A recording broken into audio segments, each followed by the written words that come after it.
Welcome to Dialogues in Afro-Latinidad, a podcast dedicated to amplifying and elevating Afro-Latin American and Afro-Latinx histories, cultures, and communities.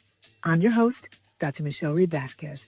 Join us for conversations with experts and artists to learn more about Afro-Latinidad. Venga.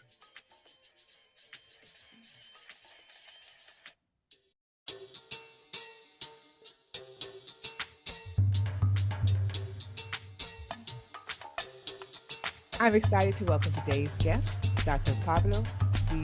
Herrera Veitia. He obtained his PhD in social anthropology from the University of St. Andrews in Scotland, and currently he is the Afro-Sonic Cultures Across the Diaspora postdoctoral fellow in the Afro-Sonic Innovations Lab at the University of Toronto Scarborough. His research explores what it means to be Afro-Cuban in post-socialist Havana today. It argues that such a study may require a focus on recent shifts in the audible character of the city, and how Havana's sonorous dimension can be conceived as a site where citizens contest state ideology. He is the 2018-2019 Nasir Jones Fellowship recipient at the Hip Hop Archive and Research Institute at Harvard University, and his writing has appeared in Revista Casa de las Americas, Metronome's Documenta 12 magazine's issue, and OKAfrica.com. He has also collaborated on several major academic research projects on rap and reggaeton music in Havana, including Cuba Represent and Close to the Edge by Sunjata Fernandez, Cuban Underground Hip Hop by Tanya Saunders, Negro Soy Yo by Mark Perry, and Buena Vista in the Club by Jeff Baker. Thank you so much for joining me today, Pablo. Thank you so much, Michelle, for the possibility of being with you on the podcast. This is amazing. Thank you so much. My pleasure. So you grew up in La Habana and the neighborhood of Santos Juarez, and now you're this Afro-Sonic Cultures Fellow in Canada. So tell us about your early life, how it shaped your interests, both personal and professional interests in Afro-Cubans and this sonic adventure that you're on now. Yeah, so like I think that the best way to start this conversation is to say a bit about my background on hip hop and rap music in Cuba. So I've come from this neighborhood of Santos Juarez in Havana, which is in the municipality of Diez de Octubre, which I believe is sort of it's smack on the center of the city. The geographic center of the city is not like it's in particular. But I think the main thing that I wanted to say about Santos Juarez is it's a lot of music that I could hear growing up, specifically music by a guy named El Mito, who lived across the street from me, sort of catty corners to my house. And from his balcony, from the hall, he would open the door and he would just blast African-American music, recordings that he did from a radio station that he would capture from Miami. It's called 99 Jams. And he will have people like James Ingrams and all sorts of stuff, ABC, lots of Whispers, Earth, Wind and Fire, lots of African-American music. Nice. And I think this is the ability of having this issue of the possibility of listening to music, of his music across the space of the neighborhood. It's like something that's integral to how I see and how I look at the city today through sound, and how I observe sort of how the character of the city, the sonic character of the city, has changed over time. Right? That's like part of the work that I'm most focusing on. But ultimately, this led me to feel that there was something that was going on, specifically when I started becoming literate in terms of hip hop culture in Havana. And started to participate, and not only as a fan of the music and as a fan of African American hip hop, but also as a fan of Cuban hip hop itself in that rap cubano. One of the things that was happening was also there was a lot of people who were coming to Cuba to discuss what was happening, the advent of that culture within Havana, because of its impossibility within this, thought impossibility within the world or the space of Cuban socialism. And so they had a lot of questions. So people will come. When I say people will come, I mean like the press or scholars will come to Havana to try to understand what was going on. And in many occasions, we and I, when I say we, because this is like a sentiment that we were representing a community speaking about what we were trying to say and mean about what we were doing. In many of the books that you've mentioned before, some of the books, in many of the not only scholarly works but also the press, stuff from like the Times magazine or right. Or the Washington Post. I think that the main message is this view on how much hip hop in Cuba, rap music in Cuba, was basically an oddity to within the claims of Cuban socialism, but they did not understood or did not really manage to showcase what were our interests and what we were trying to say and which were the questions that we had as the ones who were doing it. Does that make sense? So I think the interest directly comes from trying to add basically an Afro-Cuban voice into the body of work that's being done in Cuba, in terms of the advent of Cuban hip hop culture, to try to say, and also to take ownership in many ways, to have authority to say, this is what we're trying to say, but we're not trying to address those outlets. We're not trying to address those books. I think this is more a conversation about us and addressing ourselves directly. And obviously the issue here, and this is something I was talking to you about before, this idea that that maybe quite close to this issue of Latin American lives, this issue that we have this hyper visibility because we have all this exposure in documentaries and books and music and but then the questions that we have become invisible. So what we actually mean and what our problems within this sort of madeja, if you want to call it, of interest in what's happening there becomes lost. And we never really get to hear or say exactly our voices, how our voices and what our voices are actually trying to articulate within the realm. So this is kind of how I see it. And this goes for the works like you mentioned before. And yeah, I'll leave it to that for the first question. Okay, well, and you've kind of gone into the second question about your passion for raising the visibility and voices of Afro-Cubans, but have it to be done by Afro-Cubans. And I want exactly, yeah.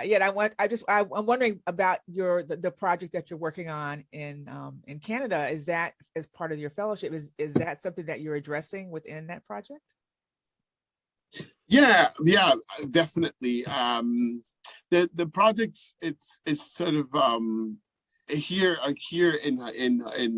in Toronto will address part of the work that's more related to this Afro-Sonic aspect of my work, which is like looking directly at this issue of sonic character of the city and the audible dimension of Havana, and what exactly has been happening there, and how could through listening and through observation of what's happening in Havana, how could we speak about other locales across the diaspora?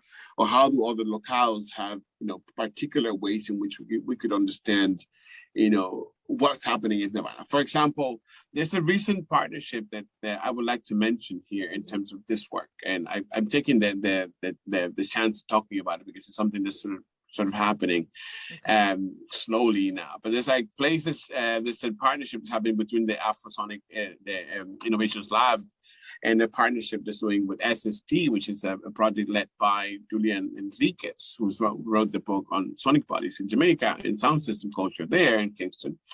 And I think that one of the things that I'm trying to understand is how this idea of sound system or sonic street technologies applies to if someone, people who are listening to the podcast, people have been to Havana, they probably have listened or may have actually come across the presence of, religious drumming in the city. So what I am saying in terms of this idea of sonic street technologies is that, in a sense, of the variety of instantiations of sound system culture in Cuba. You can talk, obviously, there's like a Rasta community in Havana. People blast their music from the neighborhoods. I think that the idea of going back to the idea of drumming, religious drumming in Havana, specifically tambor, and it is an Orisha Lukumi worship, tambor and how the tambor sort of works across Savannah, and it can be heard across Savannah. People have playback out of their stereos of recordings of this religious ceremonies. It's a very interesting way to consider and think about how the instantiation of the sound system works in Havana, or could be understood in Havana. It brings everything back to this primal point of the drum itself, right? And which is, I think, the drum is something that's so integral to life in the African diaspora. So I think this is something that I'm doing, but ultimately part of the work that I'm doing also here is to think about how to bring Havana in this conversation, how to bring Havana and Cuba back to the Caribbean, which I think is a really important point, because in many of the the fields that I've actually addressed or try to conceive Cuba and Afro-Cuban lives, there's usually this approach, for example, from Afro-Latino American studies or Cuban studies, that tend to sort of suspend or take sort of take out Cuba out of the Caribbean. And what I would like to do is really reframe Havana and reframe Afro-Cubans within the epistemic sense, the Afro-Caribbean religion, and Afro-Caribbean philosophy does, right? So I want to go back to something. So what do you mean scholars try to take Cuba out of the Caribbean?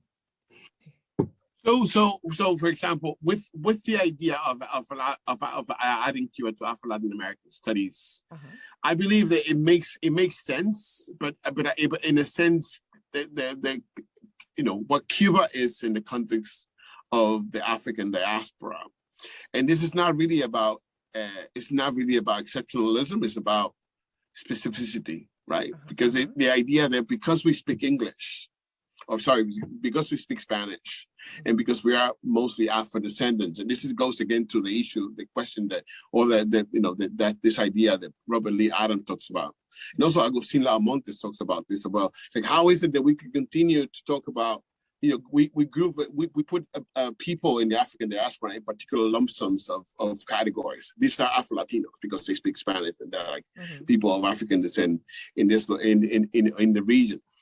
But in the case of Cuba, I think that Cuba has more similarities with Guyana and Grenada and Jamaica because of socialism. And the citizens who live in Cuba, the Afro-Cubans who live in Cuba, I don't think they completely equate to citizens who are obviously Afro descendants or Afro-Latinos in the Pacific Coast. We may have gestures that are completely, or poetic ways in which we manifest, our lives that they completely gel, but that's something that's obviously across the board, across the African diaspora. But I have a lot of tendency to resist the idea of Latinidad, because Latinidad is one of the terms that takes out or dilutes Blackness, dilutes the Afro in the Afro-Latino for me. And obviously I can go into an example. And likewise, in Cuban studies has mostly addressed the issue of non-racial society, that Cuba, they're basically the people who led the studies have wanted Cuba, or have wanted to frame Cuba through, because the Afro and the Black, Cuba's Blackness was always sort of problematic or symptomatic of something that they didn't want to aspire to. So you have perspective, and if you listen to, if you look at the Ada Ferrer's Lisbon Prison book, or other works on Cuba, you see this tendency to basically exact, drive Cuba or conversations about Cuba outside of the framework of Blackness, because the aspiration of the country, and this is part of what about the transculturation work is, and the counterpoint of sugar and tobacco, is like Cuba could be purified and should not be, it's not Jamaica, it's not Haiti, it should not be considered Jamaica or Haiti. But what happens is that when you look at Afro-Cubans and our predicament in Havana today in post-socialism, and then you listen to the work of David Scott and what he said in Refashioning Futures about how post-colonial utopias have become, anti-colonial utopias have withered into post-colonial nightmares. And you look at what's happening in Cuba after hip-hop, it's like, oh, why is it that I cannot apply that kind of thinking to really understand what's really happening in Cuba? So there's several ways and there's several tangents coming up here, because then there's basically an issue of crossing over a whole cultural language barrier to really understand Cuba, right? Obviously, as someone who speaks English, understands a little bit of English, I feel like I'm in a privileged position to do that by looking at the work of C.L.R. James, who actually has written about Cuba, by looking at the work of Sylvia Wynter, by looking at the work of Padre Henry, David Scott, to see how is it the people in the neighborhood, what I call the neighborhood, people who, nations who are around Cuba, say what's happening or what has been happening. How is it that we can continue to not listen to what our neighbors are saying, specifically about Black lives in that region? Yeah. And we can continue to be committed to, going over the water into, we're Latino. I know Latino is also applied to Puerto Ricans and Dominicans as well, but I think it's mostly a framework that comes out of the U.S. Academy that fails to see or understand how is it that within Cuba, what we need is to understand Cuba through the Caribbean, because this is where we're going, and this is this is basically the space in which within which life as for Afro-Cubans will be mostly dictated in the years to come, especially after post-socialism, within post-socialism.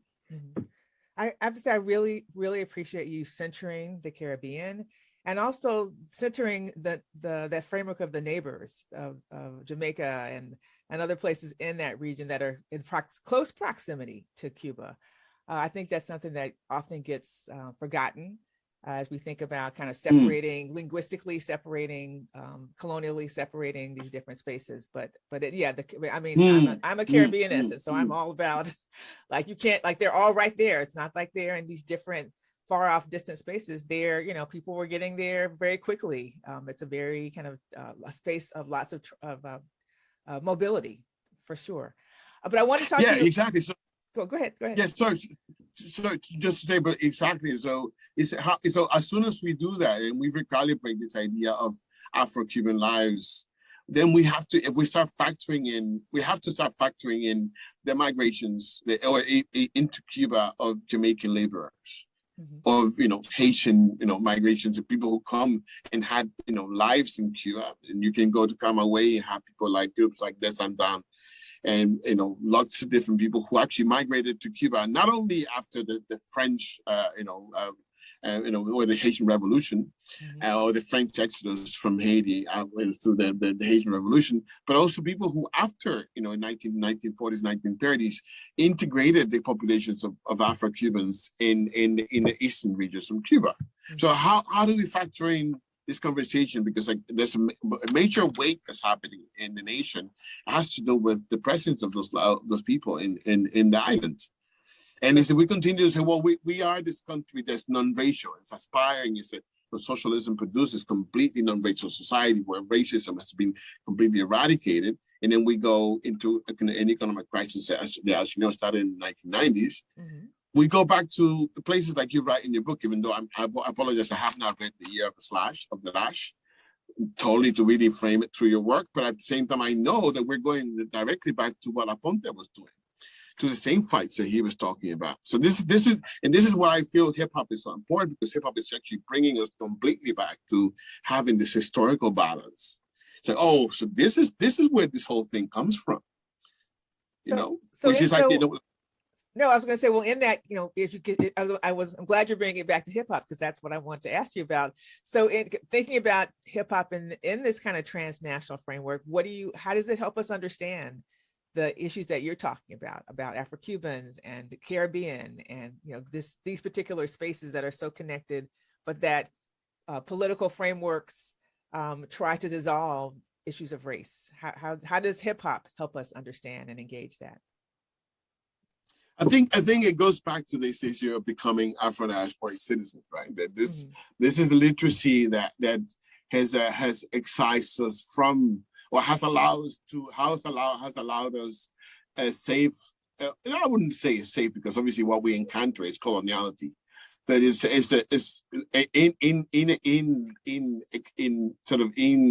I wouldn't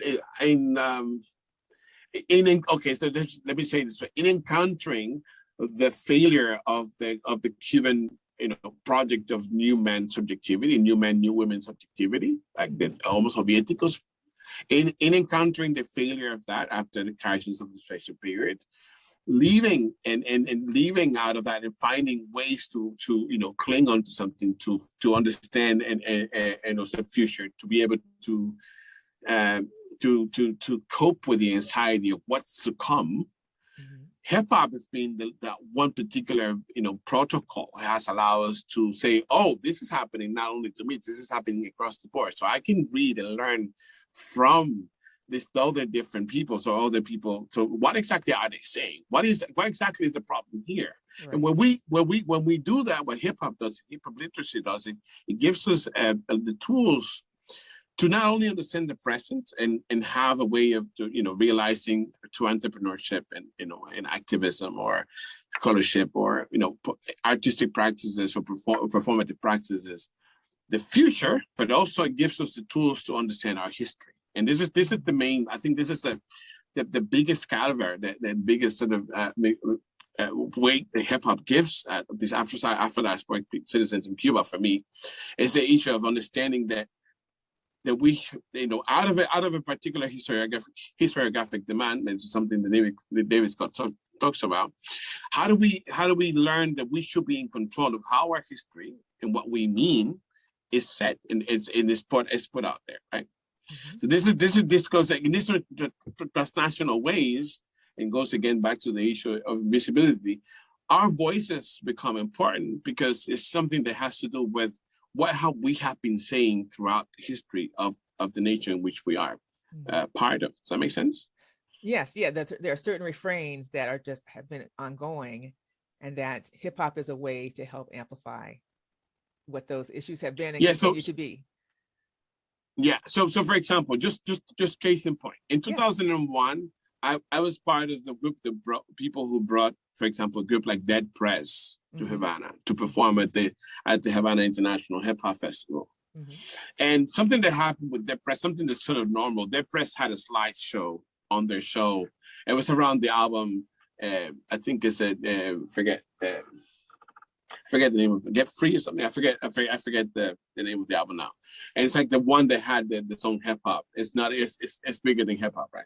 Okay. But in the slideshow, because what happened is like this what was happening is with the visit of rappers from the United States of Havana, it's like they had the possibility of becoming aware and being in tune directly with people who were within the underground hip hop scene in the United States, and learn from them directly. So what they're looking at the slideshow is let's just say simply, it's like the Blacks that are behind the work or the Black lives, or the African Americans that are behind the work of Dead Press. Mm-hmm. So what happens here is that what the question that presentation on the slideshow, in my understanding, posits for people is like, where are my Blacks? So as soon as people just sort of draw that equation, it's like, where are my Blacks? And they start looking back. You start going back and encountering people like Inti Bandera. You start encountering people like, and you start like, and you start really realizing. And so this is the work of history making and historiographical will, right? That comes out of through participating and becoming literate in hip hop culture, at least for me. And this is how I see it. So you've touched on the histories, the repetition, the looking for Afro-Cuban figures. But I'm wondering, kind of bringing it to the present, what do you think are some of the most urgent issues for Afro-Cubans, Afro-Cuban communities, Afro-Latin American communities, broader Caribbean communities, as they relate to you and to your work? Right. So this is a really interesting question, because I feel like for example, me personally, I feel like my work is so Cuba-centered that I have to recognize that I think I fail to see it past the borders of Cuba. I see things that are happening in Jamaica, but I wouldn't be able to really completely gel it into a statement that says this is, this is characteristic of something that happens across. I think that the issue of coloniality and how to work or circumvent or work through coloniality and still be is something that's really important. But for within my work, the issue of history and the issue of revising history through hip hop archive studies and through creating or voicing Afro-Cubanity within the work that we do is something really important. So what I mean by this is, for example, in my work directly, what I'm trying to do is reframe, in this issue of Africana, in this issue of Afro-Caribbean religion, Afro-Caribbean religion and Afro-Caribbean philosophy, I'm reframing my commentary and my operationalization of the things I discussed through Odu-Ifa oracular figures. Does that make sense? Yes. Can you elaborate a little bit more? So, for example, in chapter 2 of my thesis, it's called chapter 2 of my thesis. I talk about I have like Mark Campbell on the other side, and he's doing some. I'm really happy. He's the person who actually got me to come here, work here at UFT. So I really appreciate that Marcus right here. You don't see him, but he's like with the camera. I don't know why he's doing. Oh, okay. I'm giving you a tour. How are you doing? I mean, he doesn't see me probably, but it's okay. Oh no! Because I turned the thing around. I'm so lame. Sorry about that. Hey, Saf, yeah. So basically, so for example, one of the things that chapter 2 talks about is about, and this is part of something that I use throughout all the chapters in the thesis, is how to think with a concilio de voces, which is the priests' council.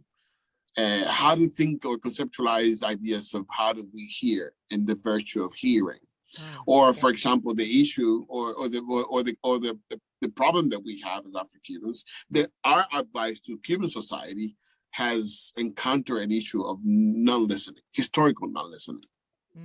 So, for example, I've come to understand or discuss ideas with these people who are Ifa priests initiates. Ifa divination initiates to say, for example, which Odu Ifa, which oracular figure speaks about the virtue of listening, and which one places a case of the problem of not listening, right? Which actually ultimately is about good character. But the idea here is that, for example, an Odu like Kokana Sode describes. And the person here, and the person that we're describing here, in this case of work, defines it's a fabulation of what the nation will do historically, right? So in this fabulation, obviously, this is Sadia Hartman's sort of critical fabulation idea. But again, like if we are discussing what the nation has done so far, or ideology or the state so far, this issue of Okana Sode is applicable to what's happened to Afro-Cuban lives. Or if we conceive the idea of the virtue of listening, we can think about Eyobe as the Odu or oracular figure in which, for the first time, the human head was produced or created. And with the human head, all these 5 senses, including the sense of hearing, right? Mm-hmm. So then, for example, and that's one. And then I discussed the idea of an ethics, of an Afro-Cuban ethics of collaboration, where the council, the Concilio de Voces, becomes a framework or model to understand other ways in which I produce a conceptualization or conceptual frameworks that suspend non-Afro-Cuban ways of doing that.